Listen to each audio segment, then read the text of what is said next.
Hello everyone, நான் உங்கள் Mantra Deepak. Welcome to our channel.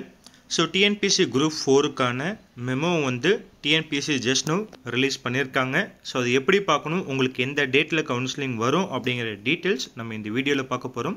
So video skip பண்ணாமல் தெளிவாக பாருங்கள். அந்த வீடியோ பார்க்குற எல்லாருமே ஒரு லைக் பண்ணிவிட்டு சப்ஸ்கிரைப் பண்ணிவிட்டு பாருங்கள். டெய்லியும் நம்மளோட குரூப் 4 கவுன்சிலிங் அப்டேட் எல்லாமே நம்மளோட யூடியூப் சேனல்லையும் டெலகிராம் அண்டு வாட்ஸ்அப் எல்லாமே குரூப்போட லிங்க் நம்மளோட டிஸ்கிரிப்ஷன்லேயும் கொடுத்துருக்குறோம். அதையும் தெளிவாக பார்த்து ஜாயின் பண்ணிக்கோங்க. வாங்க வீடியோக்குள்ளே போகலாம்.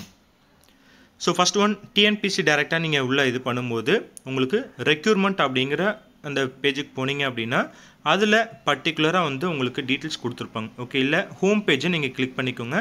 அந்த ஹோம் பேஜை கிளிக் பண்ணிங்க அப்படின்னா லாஸ்ட்டாக பாருங்கள் கவுன்சிலிங் அண்ட் செலெக்ஷன்ஸ் இருக்குது. அதை கிளிக் பண்ணிட்டீங்க அப்படின்னா அதில் குரூப் 4 ஆனது ஃபஸ்ட்டு இருக்கும். அதில் ரைட்டு கார்னரில் JAVEO பில் கலெக்டர் அப்படின்னு டேட் ஆஃப் சர்டிஃபிகேட் வெரிஃபிகேஷன் கொடுத்துருக்காங்க. அதை நீங்கள் கிளிக் பண்ணிங்க அப்படின்னா நியூவாக ஒரு டேப் ஓப்பன் ஆகும். ஓகே, அந்த நியூவாக டேப் ஓப்பன் ஆகிறதுல உங்களுக்கு டேட் கொடுத்துருக்காங்க. 22லேருந்து அப் டு 17 February 17 வரைக்கும் JA கவுன்சிலிங் வந்து வந்திருக்கு. அந்த மாதிரி ஒரு இது கொடுத்துருக்காங்க. அதில் நோட்டீஸ் ஆஃப் சிவி, அந்த சிவியை கிளிக் பண்ணிங்க அப்படின்னா நியூவாக ஒரு டேபில் உங்களோட registration number and date of பர்த்தை நீங்கள் கொடுக்கணும்.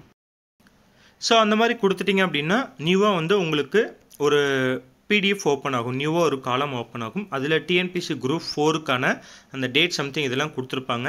அப்போ உங்களோட ஓவரால் ரேங்க், அதாவது உங்களோட ஓவரால் ரேங்க் அண்ட் தென் பார்த்தீங்கன்னா வரிசை எண், தர வரிசை எண் அண்டு வரிசை எண். இப்போ இது ரெண்டும் டிஃப்ரென்ஸ், சில பேருக்கு சேமாக இருக்கலாம், சில பேருக்கு மாறலாம். ஓகேங்களா, இப்போ தர வரிசை எண் 2783 இருக்குது. அது வந்து பார்த்தீங்கன்னா ஓவரால் ரேங்க் ரெடியூஸ் ஆகிருக்கு, 2758 அந்த மாதிரி இருக்கலாம். உங்களோட ரிஜிஸ்ட்ரேஷன் நம்பர் இருக்கும். அண்ட் மோஸ்ட் இம்பார்ட்டன்ட், எந்த டேட்டில் நீங்கள் கவுன்சிலிங் அட்டன் பண்ணணும் அந்த டேட்டும் மென்ஷன் பண்ணியிருப்பாங்க. அண்ட் ஆல்சோ டைமும் மென்ஷன் பண்ணியிருப்பாங்க. இதில் பெஞ்ச் நம்பர், ஓகே, மேஜை எண் 8 அப்படின்னா நீங்கள் கவுன்சிலிங் ஹாலில் அந்த பெஞ்ச் நம்பரில் நீங்கள் போய் உட்காரணும்.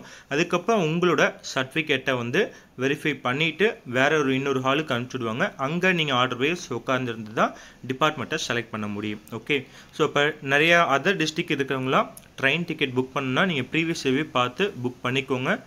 மோஸ்ட் இம்பார்ட்டன்ட், இந்த டேட்டில் தான் உங்களுக்கு கவுன்சிலிங் நடக்கும். இந்த டேட்டை மென்ஷன் பண்ணிட்டாங்க அப்படின்னா இந்த டேட்டில் கவுன்சிலிங் நடக்கும். ஸோ டைமிங்கும் கொடுத்துருக்காங்க, டைமும் தெளிவாக பார்த்து வச்சுக்கோங்க. ஓகே, அதுக்கு கீழே இன்ஸ்ட்ரக்ஷன் கொடுத்துருக்காங்க.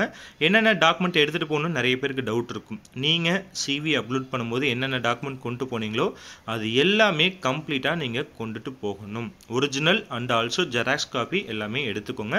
நான் அதை பற்றி டீட்டெயில்டாக அடுத்த வீடியோவில் உங்களுக்கு தெளிவாக சொல்கிறேன். ஓகே, ஸோ ஃபர்தராக டவுட் இருந்தால் கீழே கமெண்ட் பண்ணுங்கள். Thank you so much.